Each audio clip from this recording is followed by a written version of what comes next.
You have prayed. You have believed. You have done everything they told you to do, everything the book said, everything the teachers promised would work. You got up early to meditate. You wrote your affirmations. You visualized the life you wanted until your hands were tired from holding the pen. You forgave people who hurt you. You let go again and again of things that cost you more than anyone will ever know.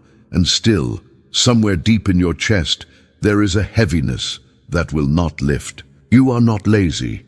You are not weak. You are not someone who gave up too easily or believed too little. You are someone who tried so hard for so long that the trying itself has become the exhaustion. And now you are here reading these words, not because you are looking for another technique. You are here because some part of you, the part that has survived everything, is still listening, still open, still hoping that somewhere in the next few pages something will shift. Not because a new method will save you, but because a truth you have been carrying your whole life without knowing it is finally ready to be seen. What if everything you were taught about who you are is incomplete? What if the distance you feel between yourself and God, between yourself and peace, between yourself and the life you were meant to live, is not a distance that needs to be crossed? What if it is a distance that never existed? There is a sentence in the Bible, 4 words, that has been misunderstood, mistranslated in spirit, suppressed, feared, and dismissed for centuries. Not because it is dangerous in the way a weapon is dangerous, but because it is dangerous the way a key is dangerous to a locked door. Once you truly hear it, not with your religious conditioning, not with your ego, not with your fear, but with the deep interior silence that has always been alive in you, nothing will ever look the same again. The sentence is this: you are God. Before you close this page, before the reflex of rejection rises in you, before you say, that sounds arrogant, that sounds blasphemous, that sounds like something a self-help coach would say to sell a course, I ask only one thing of you. Sit with the discomfort of those 3 words for just a moment, because that discomfort, that immediate resistance, is the most important thing happening in you right now. It is proof of exactly what Joel Goldsmith spent his entire life trying to help people see. The resistance is not wisdom. The resistance is the wall. And the wall is not protecting you. The wall is the very thing keeping you from the rest you have been searching for. This is not a teaching about becoming God. This is not a teaching about using God as a force to improve your circumstances. This is a teaching about remembering what you already are, beneath the personality, beneath the story, beneath the years of striving and failing and trying again. This is about the recognition that has always been one breath away, waiting in the silence between your thoughts, patient as eternity, quiet as the light before dawn. Your tired heart does not need more answers. It needs to remember what it is. And what it is has never been broken, has never been separated from the source of all life, has never needed to beg or prove or earn its way back to wholeness. You are God, not the God of religion, not the God of authority and punishment, not the God who rewards the obedient and abandons the struggling. The God that is the very fabric of consciousness itself, expressing as you, right now, in this moment, completely, without remainder. That is what we are here to explore, not to give you a new belief, but to help you remember what was never lost. There is a moment in the Gospel of John, chapter 10, verse 34, where Jesus stands before a crowd that wants to stone him. They accuse him of blasphemy. They say he is a man making himself God, and he responds not with defensiveness, not with the theology of his divine exception, but with a question from the oldest Hebrew scripture. He says, "Is it not written in your law, I said, you are gods? You are." He is quoting Psalm 82, verse 6, a text written centuries before him, a text that was never hidden, never secret, sitting in plain sight inside the sacred canon that every religious scholar of his time had memorized. And his argument is not subtle. He is saying this is already in your own tradition. You already have the words. The question is whether you have ears to hear what they mean. Joel Goldsmith read this passage not as a theologian reads it, not as a debater collecting proof texts for a theological argument. He read it the way a man reads a letter from home after years of being lost. He said that the entire mission of the mystic, in every tradition, in every century, is to close the gap that religion has worked so hard to maintain. The gap between the human and the divine. The gap between the seeker and the sought. The gap between the one who prays and the one being prayed to. He was not the first. The Christian mystic Meister Eckhart, writing in the 13th century, said that the eye through which I see God is the same eye through which God sees me. The Sufi mystic Rumi wrote of a reed cut from the reed bed, crying to return to its source, not knowing that its cry itself was the reunion. The Vedantic tradition of India has carried the teaching Tattvam Asi, thou art that, for thousands of years. The Zen tradition points to it in every koan. Every genuine mystical lineage, beneath its cultural clothing, is pointing at the same impossible to say, impossible to miss truth. But Goldsmith was not interested in comparative religion as an intellectual exercise. He was interested in the living experience of this truth, available now, not after death, not after enlightenment as a distant achievement, but now in this ordinary life, with its ordinary problems and its extraordinary interior silence.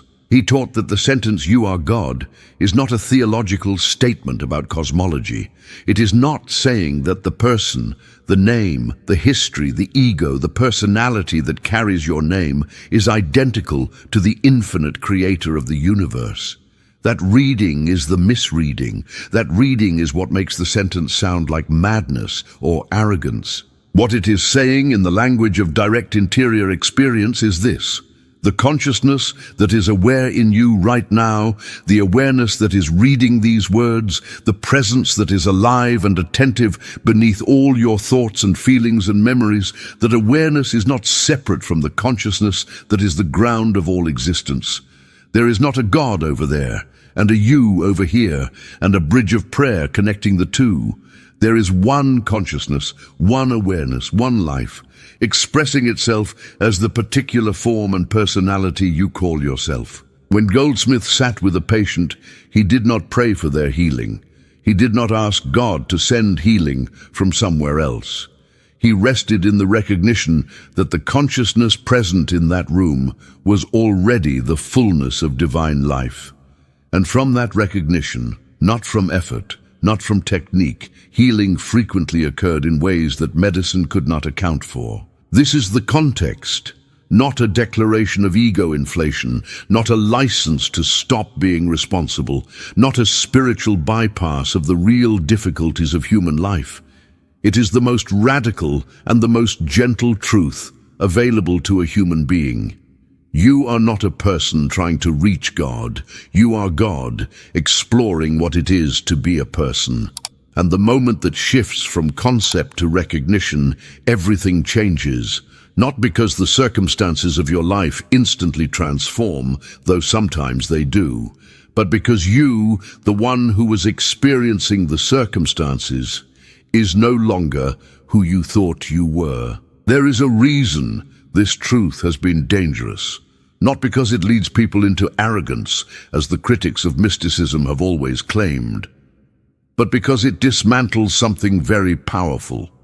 It dismantles the structure of spiritual dependency.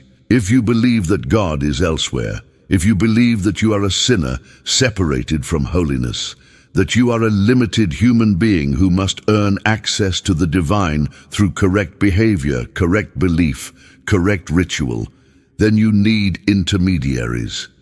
You need institutions. You need authorities who hold the keys to the kingdom. You need to keep coming back, keep paying, keep performing, keep confessing. The business of religion, in its most compromised form, depends on the gap between you and God being real and permanent. Goldsmith was not hostile to religion. He was deeply formed by Christian science, and he drew richly from Jewish mysticism, from Vedanta, from Zen. But he was utterly clear that any institution, any teacher, any practice that increases your sense of separation from God is moving you in the wrong direction, regardless of how beautiful its language, how ancient its tradition, how sincere its followers. And this is where the first great misreading of you, our God, lives. It lives in the ego that hears the sentence and says, "Good, I am God." That means I am special. That means I have power others do not have. That means I can manifest what I want. That means I am above ordinary rules and ordinary limitations. This reading is not liberation. This reading is the ego wearing spiritual clothing. And Goldsmith was merciless about it, not cruelly, but with the precision of someone who genuinely loves you too much to let you stay comfortable in a beautiful-sounding trap. The second misreading says, if I am God, then I must be able to demonstrate perfect health, perfect supply, perfect relationships. And if I cannot, it means I am failing at being God. This reading is perhaps the most exhausting of all. It takes the heaviest burden of the human condition, the belief that you are not enough, and dresses it in mystical language. Now you are not just a person who is struggling. You are a God who is struggling, which must mean you are doing something wrong at a cosmic level. The third misreading is the most subtle. It says, this teaching is a better technique. If I understand consciousness correctly, if I practice the right kind of non-attachment, if I hold the right inner posture, then things will go my way. This turns the most radical spiritual truth available into another form of self-improvement. Another strategy, another way of trying to control outcomes through spiritual means rather than material ones. Goldsmith said that all three of these misreadings share one fatal flaw. They all assume that there is a separate self, a personal you, who is now using this truth for its own benefit. But the truth of you, our God, is not a tool for the personal self. It is the dissolution of the personal self into the recognition of what was always there beneath it. In the book of Exodus, chapter 3, Moses is in the wilderness. He has been there for 40 years, having fled Egypt after killing a man. He is shepherding sheep on the far side of the desert, as far from greatness as a man can get. He has no plans. He has no mission. He is, by any reasonable account, finished, and then he sees a bush that is burning but is not consumed. He does not run toward it with ambition. He does not say, finally, my moment has come. The text says simply, he turned aside to see. He made a small movement of curiosity, and in that turning, everything changed. From the bush, a voice speaks, and Moses does what every honest human being does when confronted with something infinitely larger than themselves. He says, "Who are you?" And the voice says, "I am that I am." Not a name, not a title, not a description. I am that I am, the pure fact of existence, the unqualified presence of being, the awareness that simply is, without needing to be anything in particular. And then the voice says to Moses, "I am sending you." Goldsmith spent pages on this moment. He said that Moses was not being assigned a task the way an employee is assigned a task by a manager. Something far more radical was happening. The I am that spoke from the bush was not separate from the I am that was Moses. There was not a God over there commissioning a servant over here. There was one I am, recognizing itself through the encounter. Moses did not become God in that moment. Moses recognized that the I am, which was the ground of his own consciousness, was the same I am that had been burning in that bush since before time. And from that recognition, not from personal courage, not from personal strength, because Moses argued and resisted and said, "I am not eloquent," not because of any personal qualification, the greatest liberation movement in the history of the Hebrew people moved forward. You are God is not a statement of personal power. It is the recognition that the I am alive in you has the same nature as the I am that spoke to Moses. Not the same personality, not the same mission, the same ground, the same source, the same unqualified, indestructible, perfectly intelligent awareness that is the foundation of everything that exists. The mistake is reading I am God with emphasis on I. The truth is heard when you rest in the am, not I am, not a personal claim, just am. Just the pure fact of awareness, being itself right now in you as you, needing nothing, lacking nothing, already complete. There is something every sincere spiritual seeker eventually encounters. A moment when what they hoped for and what actually happened are not the same thing. A moment when the prayer was not answered the way they asked. When the healing did not come on schedule. When the relationship they worked so hard to save ended anyway. When the financial breakthrough they believed in, truly believed in, did not arrive. And in that moment, one of two things tends to happen. Either the seeker concludes that God failed them and the faith collapses, or the seeker concludes that they failed God, that their belief was not strong enough, their practice not pure enough, their heart not clean enough. And they carry a wound that is uniquely spiritual in its pain, the wound of someone who loved deeply and felt abandoned by the very love they reached toward. Goldsmith had a different map for this territory. He made a distinction that, once you hear it, reorganizes everything. He distinguished between personal hope and divine intention.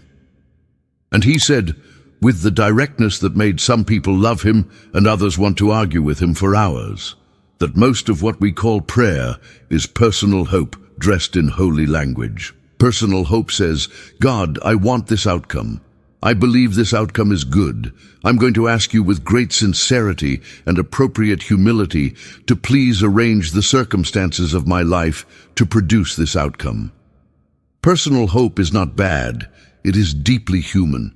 It comes from genuine desire, from love, from the ache of caring about someone or something. But Goldsmith said personal hope contains a structural problem that undermines it from the inside. The structure is this: when you pray for a specific outcome, you are implicitly confirming four things at once. 1, there is a God separate from you. 2, that God currently holds the good you are seeking. 3, you do not have that good yet. 4, God must be persuaded to release it to you, and the more sincerely you pray this way, the more deeply you engrave those 4 beliefs into your consciousness. The prayer itself reinforces the condition it is trying to heal. Divine intention is something else entirely. It is not a direction you give to God. It is a direction God is already moving, and the invitation is to align with that movement, not by understanding it, not by controlling it, not by approving of it in advance, but by releasing the personal agenda enough to let it be what it already is. Goldsmith said, consciousness does not make mistakes. The life expressing through you is not in error, even when it looks like error to the personal mind. The loss that feels like failure may be the clearing of space for something your personal hope was not large enough to imagine. The illness that seems like punishment may be the doorway to a depth of self-knowing that a comfortable life could never have opened. This is not a passive teaching. It is not resign yourself to suffering and call it divine intention. It is something far more active and far more demanding. It asks you to develop trust at a level where trust has no guarantee. Not because you can see the outcome and it looks good, but because you have recognized something in yourself, that awareness that I am, that consciousness which by its very nature is incapable of leading you into ultimate harm. Amara was born in a village in northern Nigeria, the third daughter of a woman who had buried 2 sons before they reached their 2nd birthday. When Amara was 26 years old, she lost her own child, a daughter, 11 days after birth. And in the years that followed, she did what her tradition had always taught her to do. She prayed, she fasted. She went to the women in her community who knew how to intercede. She brought her grief to every altar she could find. For 10 years, the silence of heaven felt complete. Not the good silence, the full silence that mystics describe, the silence of absence, the silence of a room where someone you love used to live. Then something happened that had nothing to do with a technique and everything to do with exhaustion. One afternoon, Amara sat down on the floor of her house, and she said out loud, "To no one and to everything, I do not know who you are anymore." She told this story later and said, "I thought I was confessing my doubt. I thought I was losing faith. I did not know I was walking through the last door." Because in that moment of not knowing, in that moment of releasing the God she had been praying to, the God she had been trying to persuade, the God she had been managing and cajoling and pleading with for a decade, something else was there. Not a vision, not a voice, not an answer to any of her questions, just a presence, a warmth, an awareness that had been present, she realized, through every year of the grief, not causing it, not permitting it as some kind of lesson, but simply there. The way light is there, the way breath is there, not as a reward for her faithfulness, not as a response to her prayer, simply, uninterruptedly, always there. She said, "I did not find God when I prayed correctly. I found God when I stopped knowing what God was supposed to be." Goldsmith would have recognized this immediately. He would have said, Amara did not lose her faith that afternoon. She lost the concept of faith. And beneath the concept, she found what the concept had been pointing at all along. The "you are God" that Amara discovered was not a declaration of theological position.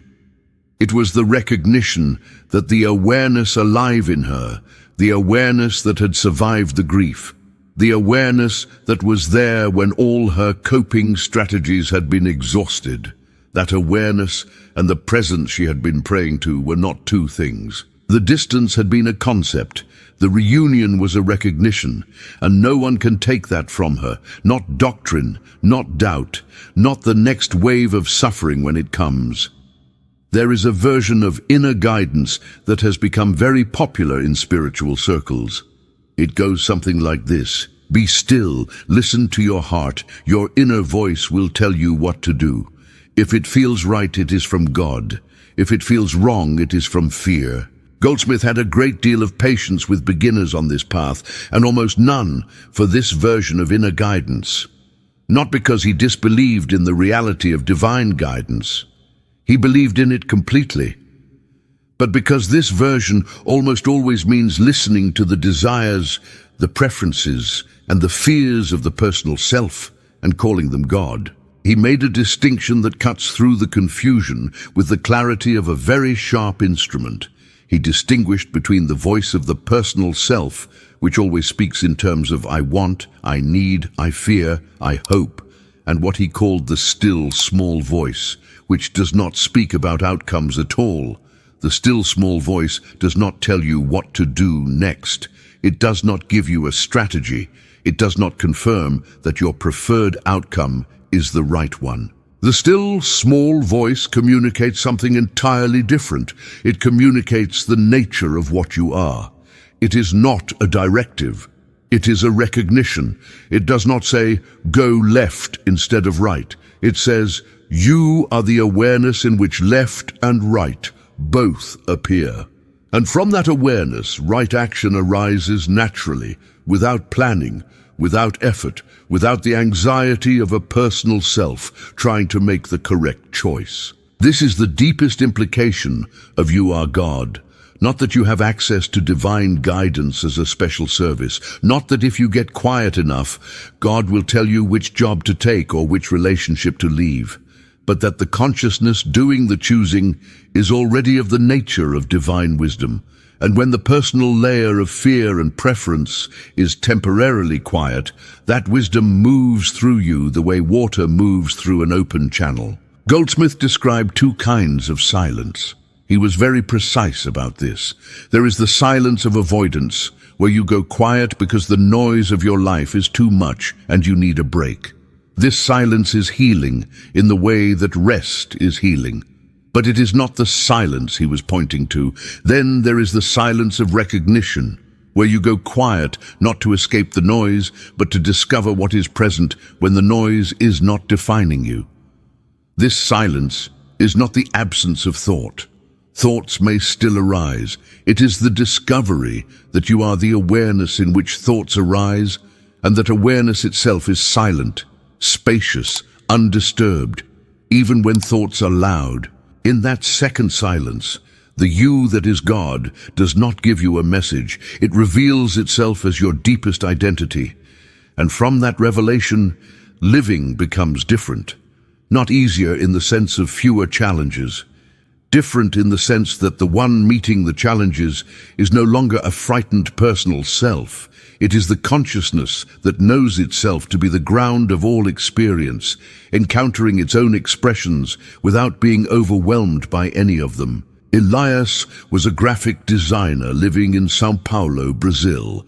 He was 38 years old, financially stable by any reasonable measure, in a long-term relationship that was loving and generally peaceful. By all external indicators, his life was working. But Elias could not breathe. Not literally. Literally, he was breathing fine, but inside there was a constant low-grade tightening that had been there since he could remember. A readiness for something to go wrong. A vigilance that never fully lifted, even in good moments, perhaps especially in good moments, because good moments contained the hidden threat of being taken away. He had been diagnosed with generalized anxiety disorder at 25. He had been in therapy, had tried medication, had done a year of breath work, 2 years of meditation, had read every book that promised to explain why the anxious mind does what it does. Each practice gave him tools, each tool gave him temporary relief, and then the anxiety would return, not shamefaced and diminished, but somehow denser, as if it had been waiting for him to stop fighting it. The turning point came not in a meditation session. It came on an ordinary Tuesday afternoon when Elias was waiting for a bus and found himself thinking, what if the anxiety is not the enemy? He said later that this thought landed differently from other thoughts. It did not feel like his usual thinking. It felt like something he was hearing rather than generating. He began to sit with the anxiety instead of managing it, not because he had read a new technique that said sit with your feelings. He was past techniques.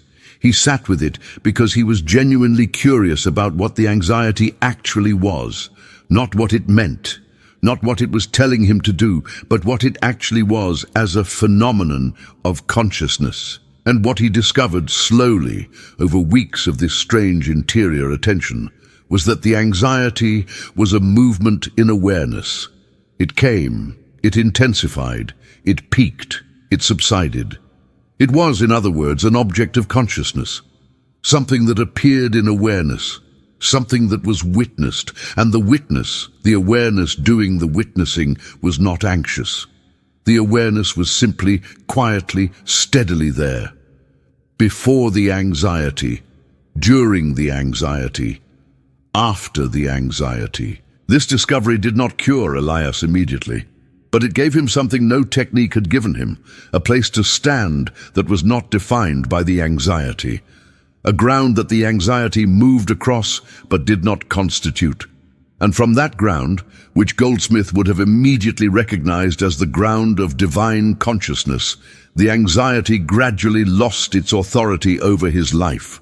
Not because it disappeared, but because Elias was no longer identical with it. You are God is not the teaching that you will never feel anxious or afraid or lost. It is the teaching that what you are is the awareness in which anxiety arises, not the anxiety itself. And awareness, the real you, has never been in danger, not from the anxiety, not from the diagnosis, not from anything. Goldsmith was careful about one thing, perhaps more careful than about anything else. He did not want his teachings to become a new set of techniques. He had watched too many sincere people turn every genuine spiritual insight into another item in their collection of spiritual tools, another approach to try, another method to compare to the last one. He said that the moment a spiritual truth becomes a technique, it has already lost the most essential thing about it. And yet he also understood that the human mind, conditioned over decades of effort-based living, needs something to orient by when it first begins to loosen its grip. Not a technique in the sense of a method for producing results. More like a direction, a pointing, a way of holding attention that allows recognition to arise naturally. With that understanding, here are 3 orientations that Goldsmith returned to repeatedly, not as steps in a program, but as doorways into the direct recognition of what you are. The first is recognition instead of petition. The entire architecture of traditional prayer is built on petition. You identify what is lacking. You ask the appropriate divine authority to supply it. You wait for the answer. This structure, however sincere, encodes the belief that you are a limited being in need, and God is an unlimited being who may or may not respond. Goldsmith said, "Try this instead. In any moment of difficulty, instead of asking God to fix what is broken, rest in the recognition that consciousness is already expressing itself perfectly in this situation. Not as a denial of the difficulty, not as pretending the problem does not exist, but as a refusal to accept that the problem defines the deepest reality of what is happening. This is not positive thinking. Positive thinking says, tell yourself it is fine when it is not. This says, beneath the appearance of what is not fine, the activity of perfect consciousness is always taking place. And your recognition of that truth, even when you cannot see it yet, is itself a form of participation in that perfection. The second is observation without judgment. Goldsmith described the consciousness of the mystic as the awareness that watches without being moved, not cold, not detached in the sense of uncaring, but stable, not destabilized by the turbulence of appearances. When you observe your own fear without judging the fear as evidence of spiritual failure, when you observe the problem without judging the problem as evidence that God has abandoned you, you are operating from a level of consciousness that the problem cannot reach. You are practicing moment by moment the recognition that you are the awareness in which the problem appears, not the problem itself. This practice changes the texture of difficult experience. The difficulty does not disappear, but the one experiencing it is no longer helpless in the face of it, because the one experiencing it is not a vulnerable personal self.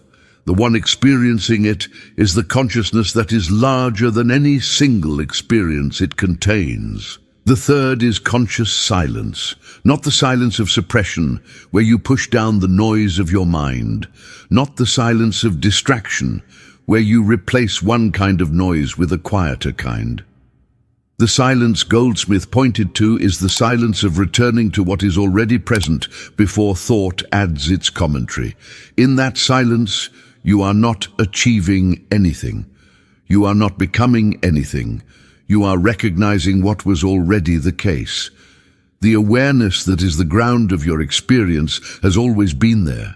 In the silence, you simply stop adding layers over it. Goldsmith said, you do not go into the silence to get something. You go into the silence to discover that you are already the fullness of what you were seeking. That fullness is not a reward for good meditation. It is the nature of consciousness itself, which is what you are. Tae-yang was a secondary school teacher in Busan, South Korea. He was 44 years old when he was diagnosed with stage 2 colon cancer. He was not a person who used dramatic language. His students described him as someone whose presence in a room had a steadying quality. Something about him was calm in a way that was noticeable but not performed. When the diagnosis came, Tae-yang did not refuse medical treatment. He was not a person who confused spiritual principle with irresponsibility. He began the treatment his doctors recommended, but alongside the medical process, he began a different kind of work. He began sitting each morning in what he called, in the conversations he later shared, the fact of consciousness. He did not pray for healing. He was very specific about this. He had read enough of the mystical literature to understand why Goldsmith said that praying for healing confirms the identity of a sick person. He did not want to deepen that identity by organizing his spiritual life around it. Instead, he practiced the recognition that the awareness alive in him, the consciousness that was reading and thinking and observing, that consciousness was not in the colon. Consciousness does not have a physical address. Consciousness does not get cancer. The body was undergoing treatment. The awareness in which the body appeared was not sick. He said later that this practice was not always easy to sustain.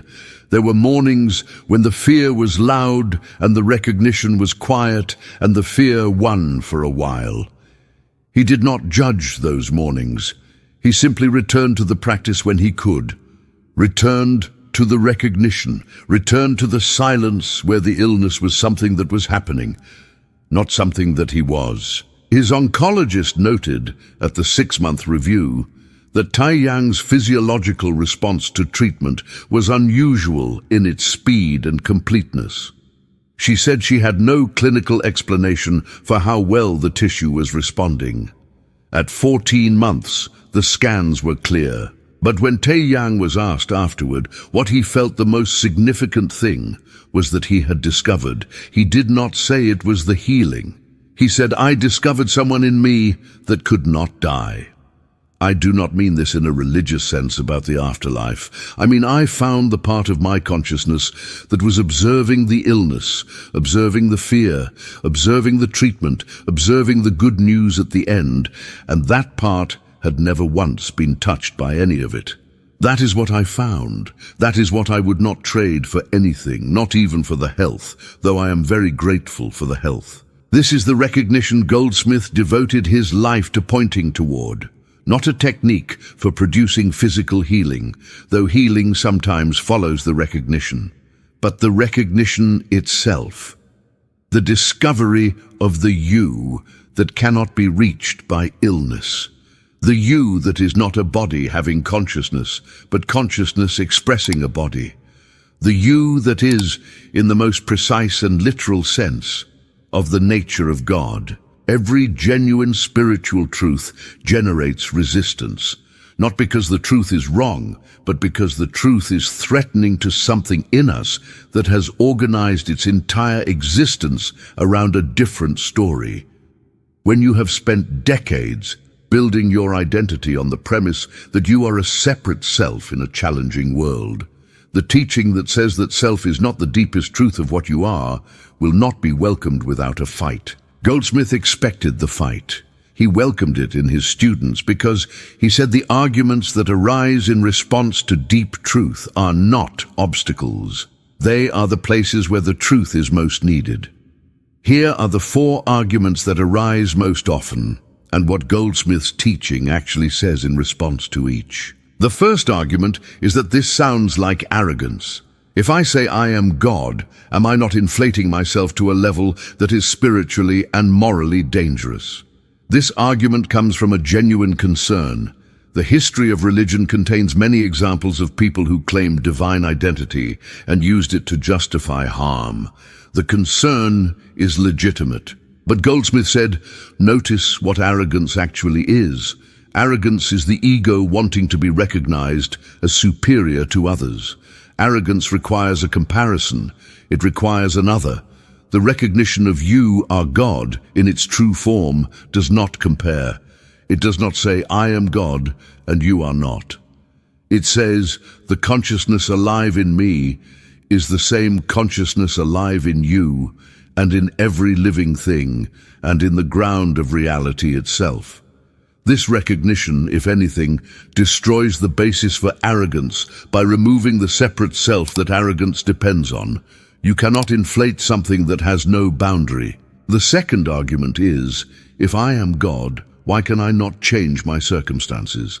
This argument confuses the level of consciousness being pointed to with the level of personal will. You are God is not saying that the personal self has unlimited power to reshape external circumstances through the force of its desire. It is saying that beneath the personal self, there is a consciousness that is the ground of all circumstances, and that consciousness is already whole, already complete, already lacking nothing. Your ability to change external circumstances through personal effort is not what is at stake. What is at stake is whether you can recognize a level of yourself that is not subject to the circumstances in the first place. The third argument is, does this not make me irresponsible? If I stop trying to improve my life, will I not simply stop showing up? Goldsmith said this argument reveals a belief that effort is the only source of effectiveness, that if the personal self is not straining, nothing good can happen.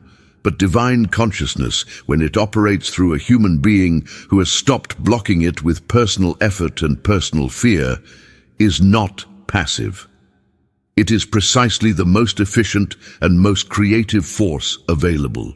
You do not become less effective by recognizing you are God. You become differently effective. You act from a deeper intelligence than the one that plans and worries. The fourth argument is, I have tried letting go and nothing changed. This one is the most important because it is the most honest. Goldsmith said, there is a difference between strategic surrender and genuine release. Strategic surrender says, I will stop trying in order to get the result I want through the back door. That is not surrender. That is a more sophisticated form of control. Genuine release does not care about the result. It releases because the truth of what you are does not require a particular result in order to be the truth. And genuine release is, in Goldsmith's teaching, the hardest thing a human being can do, because it requires trusting something deeper than evidence. It requires resting in what you are rather than in what you hope to get. In the book of Job, there is a man who has done everything right and lost everything anyway.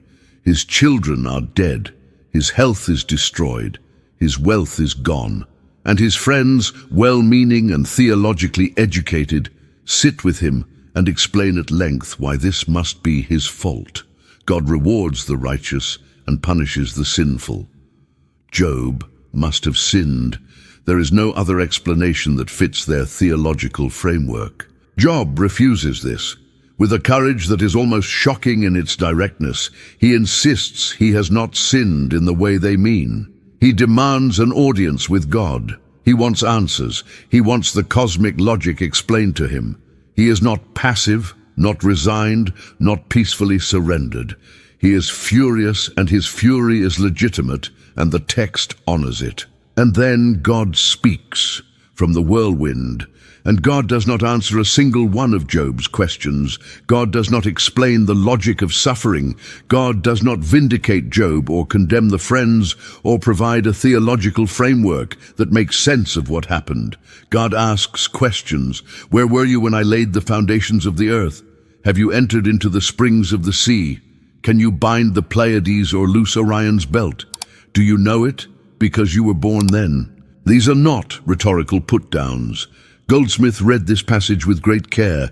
He said, God is not humiliating Job. God is expanding Job. God is taking Job out of the frame of personal history, out of the frame of I suffered and I deserve an explanation, and placing him inside the vastness of what is actually happening at every level of existence, at every moment. And something happens in Job at that point that has no word for it in casual religious language. He says, I have heard of you by the hearing of the ear, but now my eye sees you. He is not saying, now I understand the logic. He is saying, something has shifted in the level at which I am perceiving. I was hearing about God from the outside. Now I am seeing from the inside. Goldsmith said that you are God is not a theological answer to the question of suffering. It does not explain why bad things happen. It does something more radical. It places you, the one asking the question, at a level of consciousness where the question itself transforms, not because the suffering was not real, it was real, but because the one who is suffering is not only the one who is suffering. The one who is suffering is also, at a deeper level, the consciousness in which the suffering appears. And that consciousness, the I am, the awareness, has a different relationship to the suffering than the personal self does. Job was restored. But Goldsmith would have said, the restoration was not the point, the seeing was the point. Job seeing directly, not through the ear of tradition or the theology of his friends, the ground of his own being. That seeing is what you are, God means. That seeing is available to you right now, in whatever wilderness you are currently inhabiting. Isabella had been married for 20 years when her husband told her he had not been happy for most of them. He did not say it cruelly, he said it quietly, sitting at the kitchen table on an ordinary Wednesday evening. And the quietness of it made it land harder than cruelty would have. He moved out 3 weeks later, and Isabella, who had thought of herself as reasonably self-aware and spiritually grounded, discovered that she had organized more of her interior life around this relationship than she had known. She did what most people do in that situation. She tried to understand what had gone wrong. She replayed conversations. She identified her own contributions to the distance. She went to therapy. She was, in other words, a responsible human being processing a real loss. All of that was appropriate. But then she began doing something else alongside the processing. She began practicing what she could only describe as seeing differently, not seeing her husband differently in the sense of revising her opinion of him, seeing him from a different level. She began trying to look past the man who had hurt her, past the man who had said he was unhappy, past the 20 years of shared history, to something underneath all of that. The consciousness in him, the awareness, the I am that was as present in him as it was in her. This was not a technique for getting him back. She was clear with herself about that. This was something she needed to do for her own sake, because she could feel that the bitterness that was forming in her was going to damage her in ways that the marriage ending had not. What happened over the following months was not a dramatic reversal. It was a gradual shift in how Isabella related to the entire situation. The bitterness softened, not because she excused what happened, but because she found something in herself that was not defined by what happened. And from that place, her relationship with her own life began to reorganize. She and her husband eventually arrived at what she described as a genuine peace, not the armed truce of two people who are no longer fighting because they are too tired, but an actual warmth, a recognition of each other as human beings who had grown apart but were not enemies. Their reconciliation was not romantic, but it was real. And it came not from strategy or communication techniques, but from Isabella's decision to practice seeing the divine consciousness in both of them, regardless of what the human story looked like. Kwame had built his import business in Accra over 15 years. He had worked with a discipline and intelligence that earned him a reputation in his industry. He had employees, a house, a standing in his community, and then, across 18 months, a combination of currency volatility, a lost major contract, and two partners who turned out to be less honest than they had appeared, took it all apart. He was 51 years old and starting from zero. His family was supportive in the way families are supportive when they are also frightened. The encouragement was genuine, and the fear underneath it was visible. Kwame went through a period that he later described simply as the floor. He was at the floor of what he had available. And in that place, stripped of the identity he had built around his professional success, he encountered something he had not expected to find in a financial crisis. He encountered himself, not the businessman, not the provider, not the man with a plan, just the awareness, just the consciousness that was present before he built the business and was still present now that the business was gone. He began each morning in silence, not meditating toward a goal, just sitting with the recognition that the creative intelligence that had built the business once was not a personal possession that had been lost along with the business. It was the nature of consciousness itself, and consciousness was still here, completely, undimmed by the losses. From that recognition, not from a new business plan, not from inspiration boards or visualization exercises, a direction began to emerge, not suddenly, quietly. A conversation here, an opportunity there, a form of service to his industry that he had always known was needed, but had never had the space to develop, because he was too busy protecting what he had already built. Within 2 years, Kwame was more financially stable than he had been at the peak of the original business. But the more significant thing, the thing he spoke about when asked, was that he no longer experienced his work as something he did to prove something. He experienced it as the expression of something that was already complete in him. He did not work from lack anymore. He worked from fullness, and people could feel the difference. Rania was a doctor working in Cairo, specializing in critical care. She had entered medicine because she genuinely loved the work of healing. She had been good at it, very good, for almost 20 years. And then came the period of extended crisis in the healthcare system. The crowding, the resource shortages, the nights when she had to make decisions she did not have the resources to make well. And the moral weight of those nights accumulated in her body over months and years until she could barely get out of bed. She did not call it burnout at first. She called it tiredness. Then she called it exhaustion. Then she stopped going to work for 3 months because she had no other choice. What brought her back, she said later, was not a rest cure or a therapeutic intervention, though both played a role.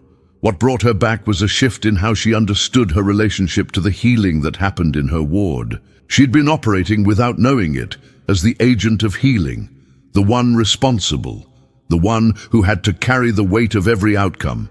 If a patient improved, she had done something right. If a patient deteriorated, she had somehow failed.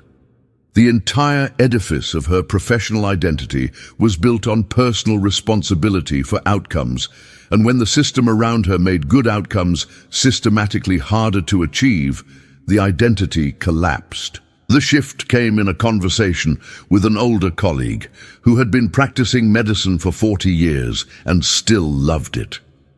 Rania asked him how he had survived. He said, "I stopped being the one doing the healing a long time ago. I show up. I offer what I know. And something moves through the encounter that is larger than both of us. When I stopped trying to be the source of healing and became a channel for it, the work became sustainable." Goldsmith would have recognized this immediately. Rania was learning, in the specific language of her profession, what "you are God" means in practical terms. Not that she was the omnipotent controller of outcomes, but that the consciousness through which genuine healing moves is not personal. It is the nature of awareness itself, expressing as care, as skill, as attention, as love. And she was that awareness. She had always been that awareness. The burnout had come from forgetting this and trying to do what only consciousness can do, using personal effort alone. When she returned to work, she returned differently. Not with less care, but with less weight. She showed up with full presence and released the outcomes. And the compassion that had been exhausted by carrying the impossible burden of personal responsibility returned, deeper than it had been before, because it was no longer supported by ego.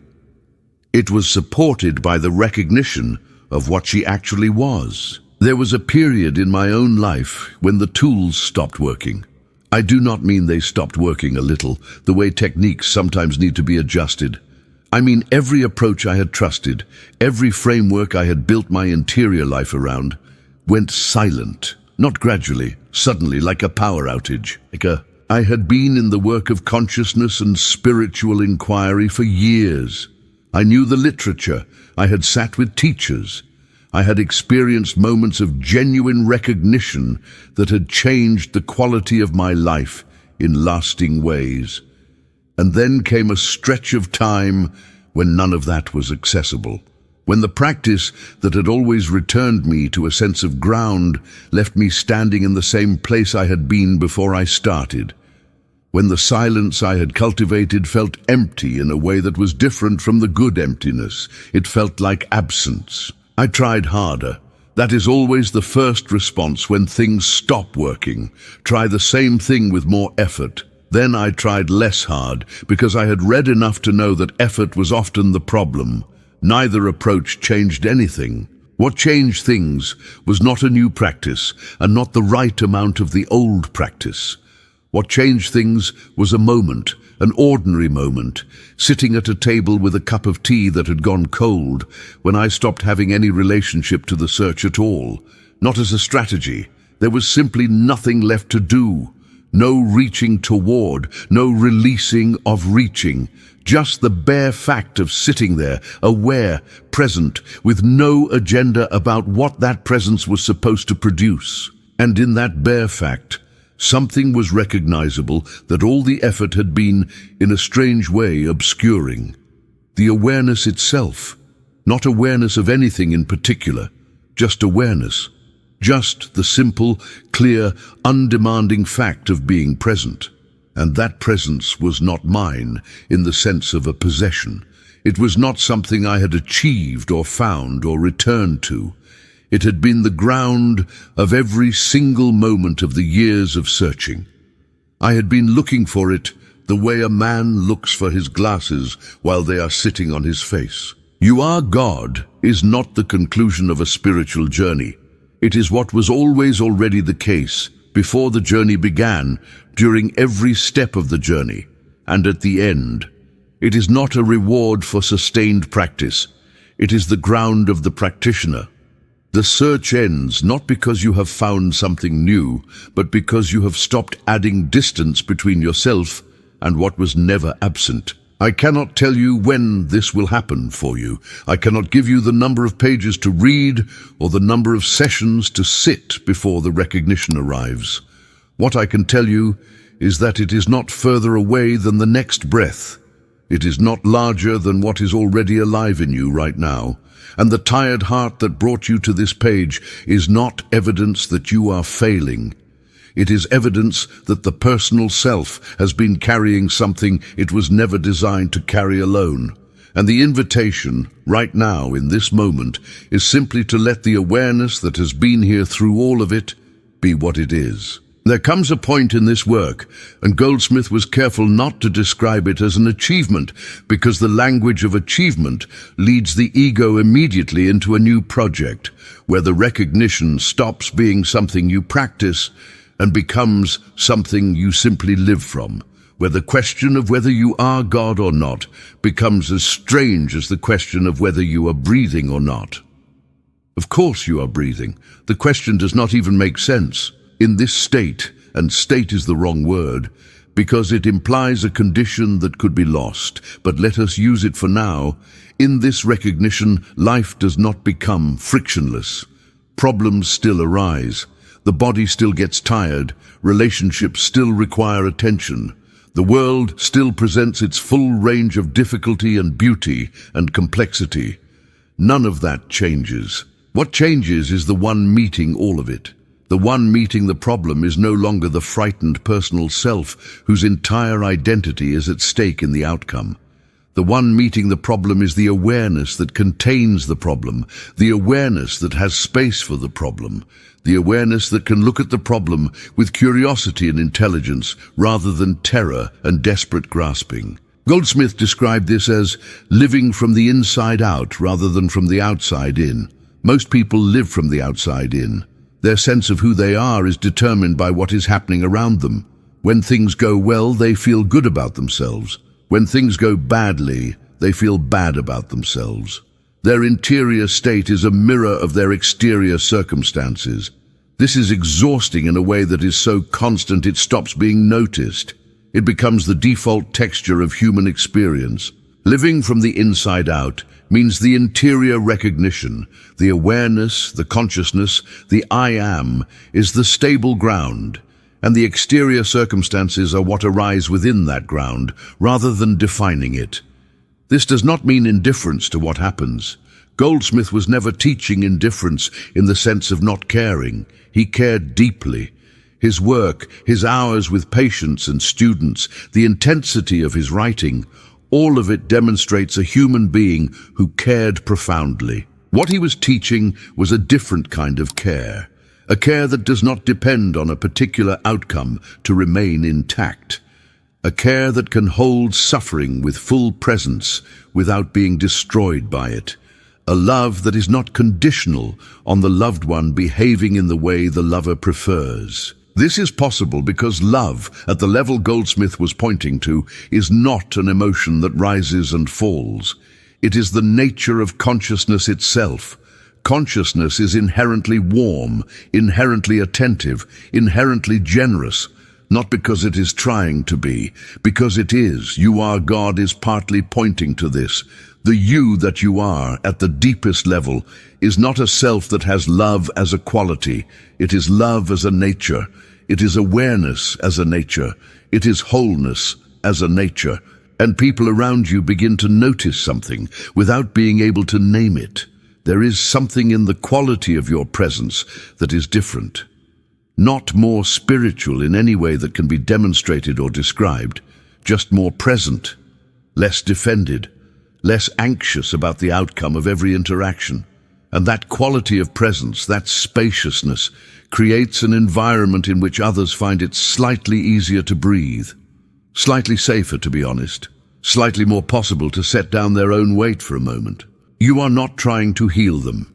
You are not sending healing energy toward them with deliberate intent. You are simply being what you are, the consciousness that is wholeness, expressing as a particular human presence in a particular room. And wholeness, when it is present without agenda, is one of the most quietly transformative forces available in human life. The recognition does not need to be maintained by effort. You cannot maintain what you are. You can only stop obscuring it. And the obscuring happens naturally, involuntarily, whenever the personal self picks up its fears and preferences again. So the practice, if there is a practice at this stage, is simply noticing when you have picked up the weight again and setting it back down, not with self-judgment, with the same ease with which you would straighten a picture that had tilted slightly on the wall, noticing, returning, not as failure and recovery, just as the natural rhythm of a consciousness that is learning to trust itself. You began this page with a tired heart. I know this because only a tired heart would have stayed with something this long, reading not for entertainment, not for information, but for something that feels more urgent than either. You have been looking for the rest that does not come from circumstances changing, the rest that is still there when the circumstances are difficult, the rest that is not a reward for having figured everything out. That rest is not ahead of you. It is not the conclusion of a longer spiritual practice or the prize at the end of more sustained effort. It is where you already are, beneath the tiredness, beneath the striving, beneath the accumulated weight of being a human being in a complicated world. It is the awareness reading these words right now, the consciousness that has been present through every experience described on this page. The I am that was there before this page began and will be there after it ends. Goldsmith spent his life pointing at this, not building a system, not founding a religion, not selling an upgrade to the version of yourself you currently have. Pointing. The way you point at the moon, the point is not the finger, and the teaching is not the truth. The truth is what the teaching is pointing at, and it is pointing at you, not the you that needs to be improved, not the you that has been failing or succeeding at spiritual practice. The you that is the awareness itself, the you that in the most precise language available to human speech is God. Your heart is tired because it has been working so hard to find what it already is. The searching is the distance, the stopping is the arrival. Not stopping in the sense of giving up, stopping in the sense of settling into the ground that has always been there. The ground that is right now, holding everything you're experiencing, containing it, not judging it, not requiring it to be different before it qualifies as the expression of divine consciousness. You are God, not because you have earned it, not because you have understood it, not because you have practiced your way to it, but because you are the awareness that is reading these words, and that awareness has the same nature as the consciousness that is the ground of all existence. That is not a hope, that is not a comfort. That is the most direct statement of what you actually are. And if even one moment of reading these pages has made that recognition feel like something more than a concept, something felt rather than merely thought, something known in the body and not only in the mind, then the tiredness in your heart has already begun to find the rest it was looking for, not because the life around you has changed yet, but because the one living the life has remembered something essential. That remembering is irreversible. You can forget it again, temporarily, as we all do, but the knowing that the remembering is possible, that changes everything. Because now the searching has a direction, not outward, toward better circumstances, not upward, toward a God who is elsewhere, inward, or more precisely downward, into the ground, into the awareness, into the simple, undemanding, infinitely spacious fact of being present, which is all you ever were and all you ever needed to be. Rest here for as long as you can, and when the noise begins again, as it will, remember that the silence is not something you lost. It is something you are, and it is always one breath away from being recognized again. If something in these pages touched a part of you that you had forgotten was still alive, share this with someone who needs to remember. Subscribe to stay on this path of depth, because there is so much more to explore in the interior territory that most conversations never reach. And leave one sentence below, one sentence only. Begin it with the words, "I am remembering." Not because you need to prove anything to anyone, but because sometimes naming what you are beginning to remember is the moment the remembering becomes real, and you deserve that moment.